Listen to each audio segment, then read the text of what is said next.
I swear I am never ready to record. You guys should be used to me having my hair all jacked up. And that's just the way it is because I'm always working and record this as I go. But hey guys, welcome to another video. This is actually part of the series of turning your artwork into items. So today is a very simple video. Hopefully I can simplify it as much as possible. And that is art prints, printing your own art prints at home. Now, I remember when I initially started my own business and I really did want to, well, I kind of struggled with whether or not it would be easier to print my art prints at home or outsource them. Now, at the time, the printer that I had was not really working for me. And so I decided to outsource my prints. Now, let me give you a quick rundown as far as the pros of outsourcing your art prints. Okay, one, of course, time. That's like automatic, a win, right? You just go ahead, you upload it, and they do the thing. You can actually, depending on where you're getting it printed from, you can go ahead and select auto, color correction, and they do their own thing. I like the fact that usually you can get different quality paper. You can select glossy or matte. Usually when you print it from the right companies, they will have non-yellowing archival paper. And it will be already trimmed and ready for you to go ahead and package. So outsourcing your art prints, definitely a plus.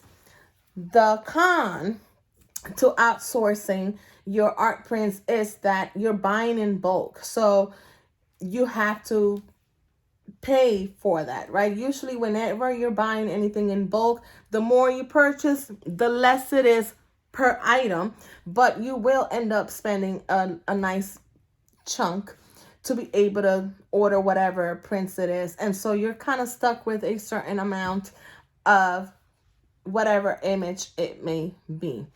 I did this for a long time because, as I mentioned, the printer that I had at the time just wasn't doing it for me, and I just wasn't in a place in order for me to be able to do it at home. And so I outsourced a lot of my art prints. I also didn't like the fact that if you, let's say, order 20 art prints and then you don't really like how that one looks in an art print, it's like you're stuck with that now. And I've been stuck with a couple of them.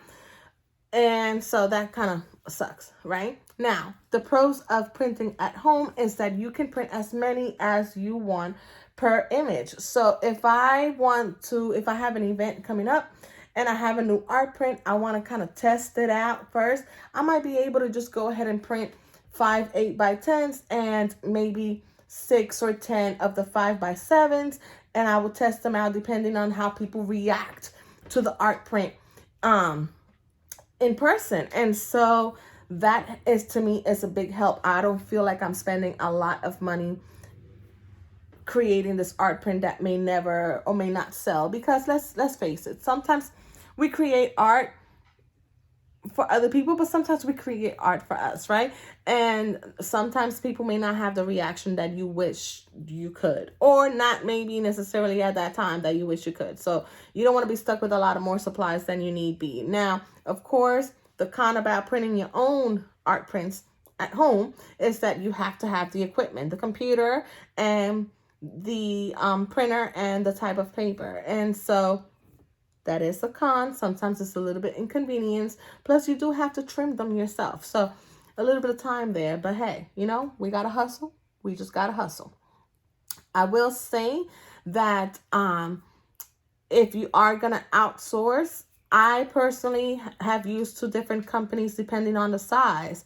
For my 5x7s, I feel that Mpix.com does absolutely fine for what I need it for the 5x7s with reasonable prices. For the larger prints, I would use I use FinerWorks. That's what has worked best for me, which is another thing too. Here at home, I can only print up to a legal size paper because I don't have the big, large printers. If you have to buy that, hey, if you want to invest in a larger printer, by all means do that. I cannot invest in that right now. Hopefully in the future I'll be able to do that. But FinerWorks at least allows me to go ahead and get some prints in a larger format, or larger size. So those are always good things. I'll go ahead and link those 2 different companies in the description to see if you want to go ahead and check them out and see what they got to offer, okay? But today, we'll just go ahead and print our own art prints at home. I do have a new image that I do have to turn into art prints, and I'll be doing that in 2 different sizes, a 5x7 and an 8x10, and I'll let you know. I use it on Canva, by the way. I'll let you know what printer and what paper I use when I print at home. So let's just get into it. All right, guys, so as I mentioned, I use Canva in order for me to go ahead and create the prints that I do at home for me to sell on vendor events or even online. So this is for the physical prints. I will give a disclaimer that I do pay for the membership. There are certain things that are locked when you are on the free version. I mean, you can do it, but certain features will be locked on the free version, and I'll point those out as we go forward. So we are in the home on Canva, and I'm going to go ahead and select custom size up here. Now, I personally offer only 2 sizes when I am selling the art prints, and that is a 5x7 and an 8x10. So I go on here and I create, usually the first one would be the 5x7. Now here it tries to save your most recent sizes, so I'm going to go ahead and select the 5x7 first.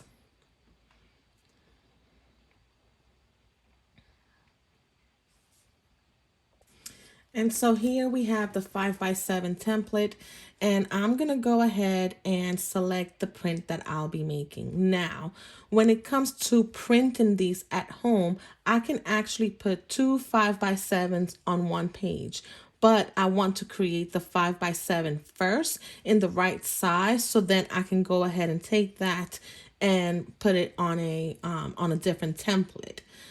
I will say, just a little side note here, that I also need the size to be just like this when I create digital files for downloads. So the one that I'm doing right now, the 5x7, I actually tend to save it in both a JPEG, which I'll be using to be able to print, but I also download it as a PDF file for digital printing later on. So anyway, so I actually have a new one here that I have not printed yet. This is the unedited version. I'm actually going to go ahead and put upload files. And I'm going to select the file that I already have edited for this.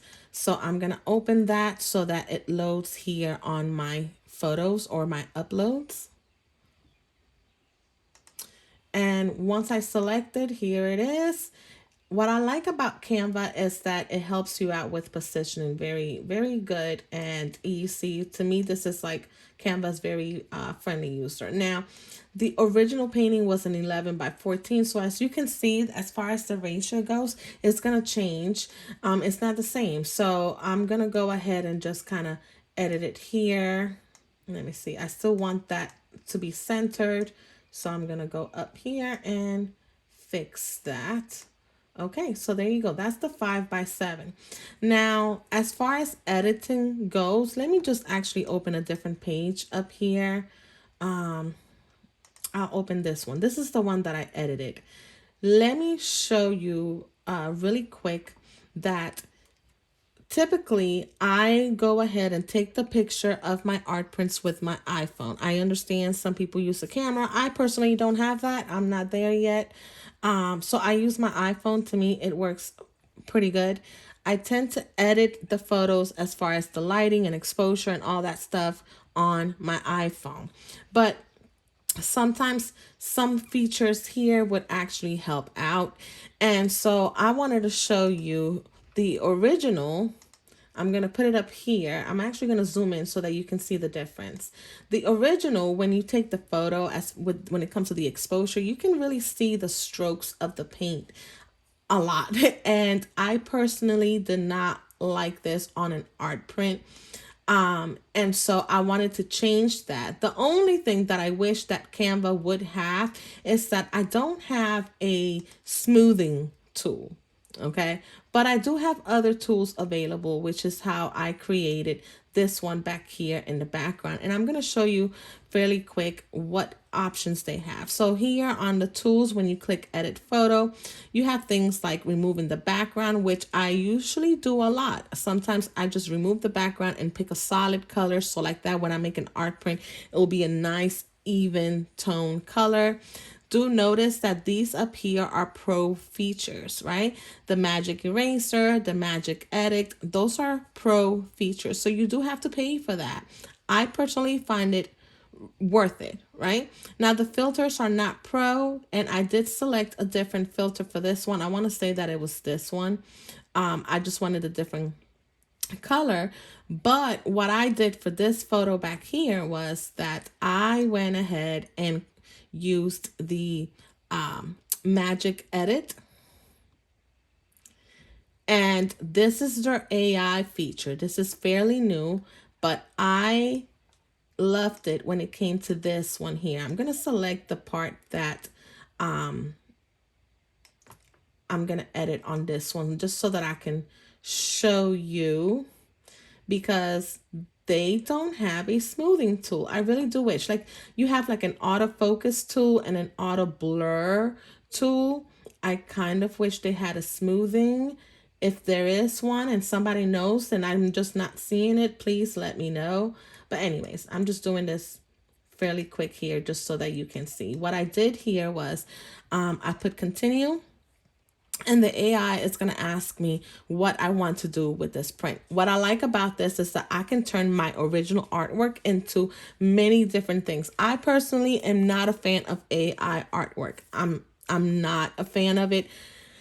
I know everybody has their own opinion, but I personally feel that sometimes AI generated artwork kind of hurts the traditional artist. But I do like the AI features, what it can do to be able to edit your own artwork. And so for this one, I just wanted to go ahead and put smooth gradient.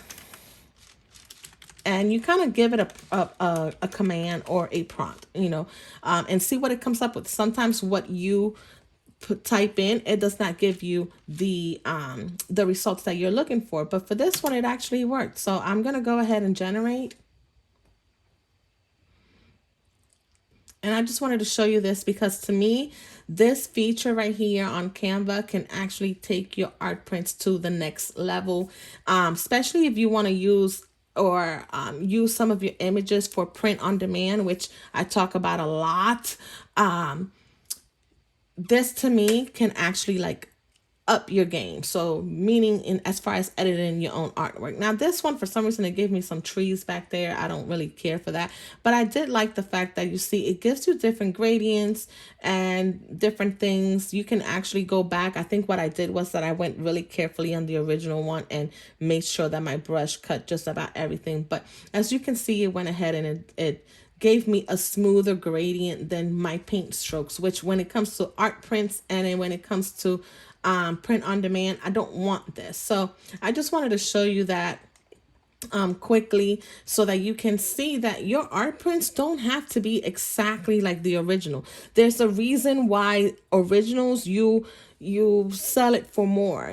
People want to see the brush strokes and the paint and all of that stuff. But sometimes when you're taking a photo at home of your original work, the type of varnish affects how the photo comes out. The exposure may point out these brush strokes, which you wouldn't see on the original piece, but for some reason, the way that the light hits, it does that. And even changing the lights and the exposures and all that stuff, it just doesn't do it as far as fixing it. I know I'm picky when it comes to that, and therefore I didn't want that. I do have some pieces on my print on demand that you can see that it was on Canvas originally, and they do sell, but I just feel like I want a nice smooth gradient when it comes to the art print. So I did want to show you that. As you can see here, they have the duotone if you want to get creative and do something different. They have the blur. It comes in handy at some point, but you can change the intensity of it.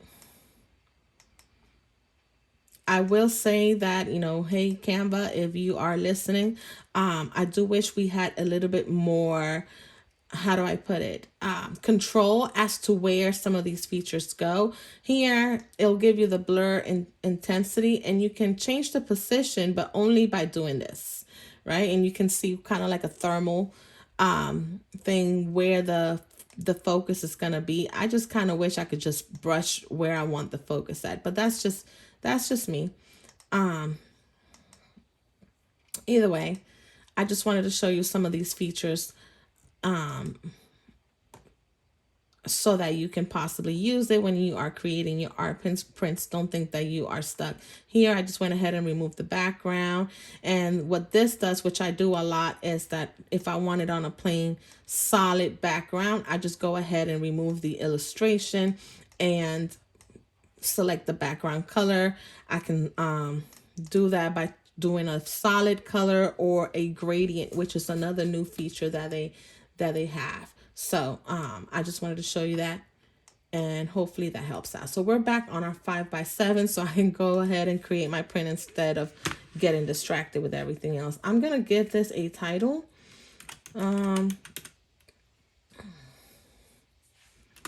And I have gotten accustomed to typing out the size of my print and by using the by, not the times, because for some reason when you create a zip file, or a zip file, is it on Etsy? It's on one of these things. When you put the 5x7, it doesn't let you do it. It's something, I forgot what it was, but anyways, so this is my 5x7. I'm gonna go ahead and select share.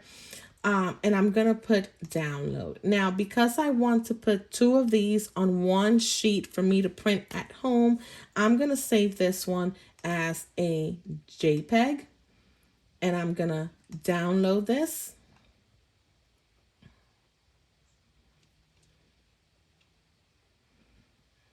All right. Come on. And I want to show you here as well. So I mentioned that if I wanted to create this into a digital download, I'm going to use a PDF. Now, here is the part that you would see the pro features coming into play. So I'm going to select a PDF print, and I think I just shook the camera. I'm sorry. And here where it says the color profile, I'm going to bring this down. You see how here says RGB best for digital use. And this one is the CMYK best for professional printing. For me, I always select this one, which as you can see, it has the little crown. So this is a pro feature. How this one over here would come out on print, I personally have not tried it. But if you print it out and you feel content with it, go for it. But again, I find it that the features on Pro do come in handy, and they do pay for itself. You know, as far as when you start selling the prints, it does pay for itself. So I'm going to go ahead and do that here. Now, on digital downloads, as well as if I was to go ahead and print this one just like this by myself, I actually put crop, marks, and bleed, and the flattened PDF. The crop, marks, and bleed gives you the marks of where you're going to cut it at. So if someone's printing at home, I don't want them to be guessing or trying to measure where this is going to be or how it's going to come out. I just want them to go ahead and be able to just cut it and be the right size. The flattened PDF, what this does is it helps ensure that it prints properly. So sometimes like different elements can move when printing. So you just flatten the PDF. I don't need to include notes, but I'm going to go ahead and download this because I am going to need that in the future. So that's downloading.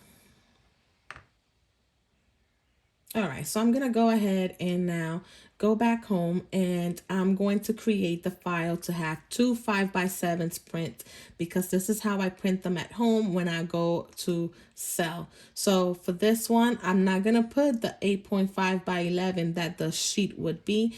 I'm going to go ahead and make a 10 by 7 so that I can fit two. And I'll tell you why I'm choosing this size instead of just an 8.5 by 11. So now that I have this here, I'm going to go here to the margin, and I'm going to make sure that I boop right here, highlight the center of the page. I'm going to go back to my uploads, and I'm going to upload a file, which is that last one that I know for a fact is a 5x7. And it will be the JPEG.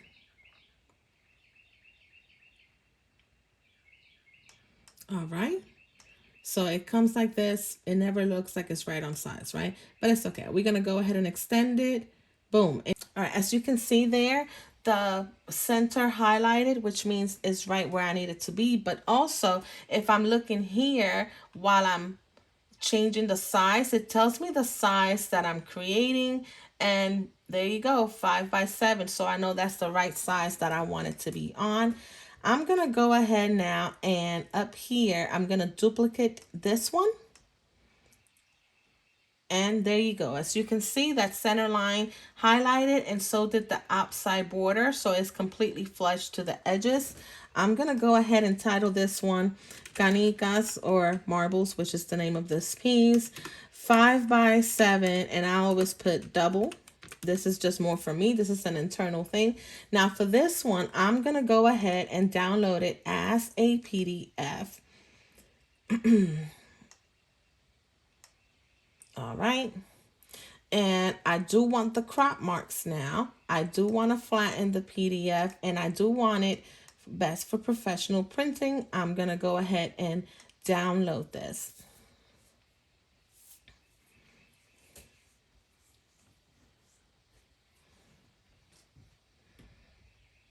Come on. All right. You know what? It's doing its thing. It'll continue doing its thing in the background. You see, it just took me back over there. All right. Now, I'm not going to print it just yet. I will show you that in a moment. I want to go ahead, as I mentioned, I always create two different sizes for the prints that I do at home. So I'm going to go from here, and I'm going to resize this.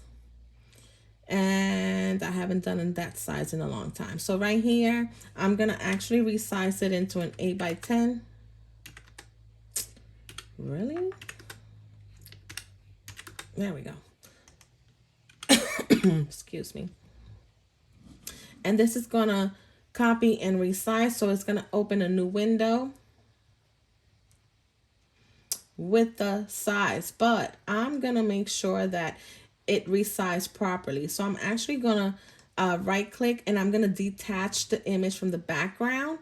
Because remember, we had to kind of change it a little bit for that 5x7 ratio.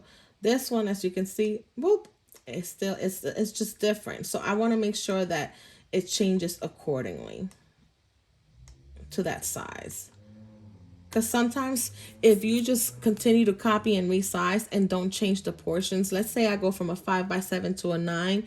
Well, really, you don't see it as much on that. Let's say I go from an 8x10 to a 9x12.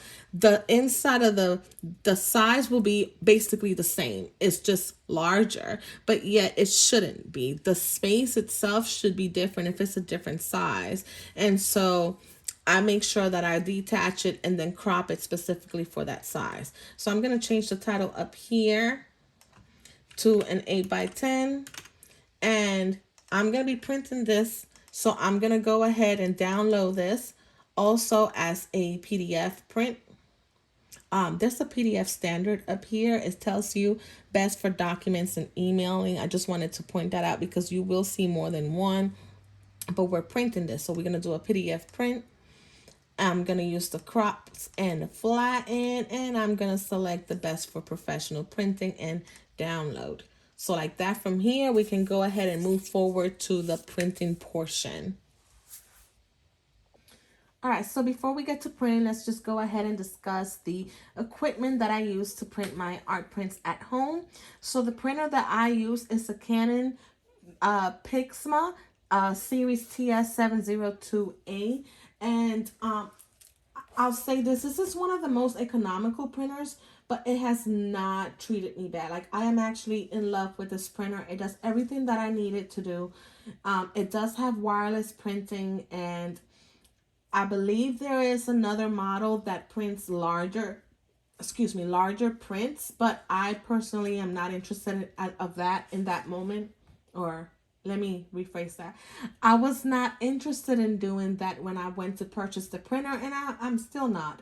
I rather kind of have the limited prints for now until until I feel like I need to print anything larger. So the legal size paper is as large as you can make for this printer, and that will be an 8.5 by, well, it says 8.5 to 14 as far as your printing goes, but the 8.5 by 11 would be what the legal size paper is. Now, this is specifically a photo printer, so it does have different trays, and so that you can print different sizes. Like if you buy the paper specifically, let's say you buy a 4x6 photo paper, you can do that. I don't do that. I just use a legal size, and I trim so like that I can get as many as possible on one sheet.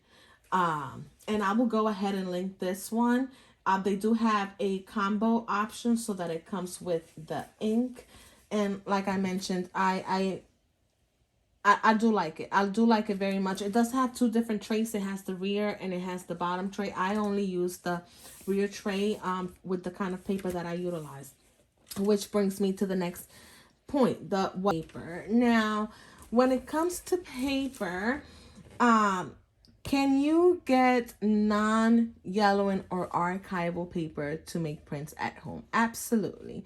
Is it going to be more expensive? Yes. And so that's also the thing about when you outsource your art prints, and you can possibly get more economical prices for the art prints because you're purchasing in bulk. But if you're buying the paper yourself at home, it's going to be more expensive, and it's also harder to find paper for like these kinds of printers that is considered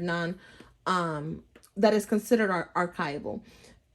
If you had the other kind of printers, which were like with the rolls, then yes, you could possibly find a little bit more options. But what I've noticed is that for my online shop or even for vendor events, people are not trying to pay as much, because though that would definitely bump up the price for your art print. So in order for me to keep it economical for the customers, this is the type of paper that I use.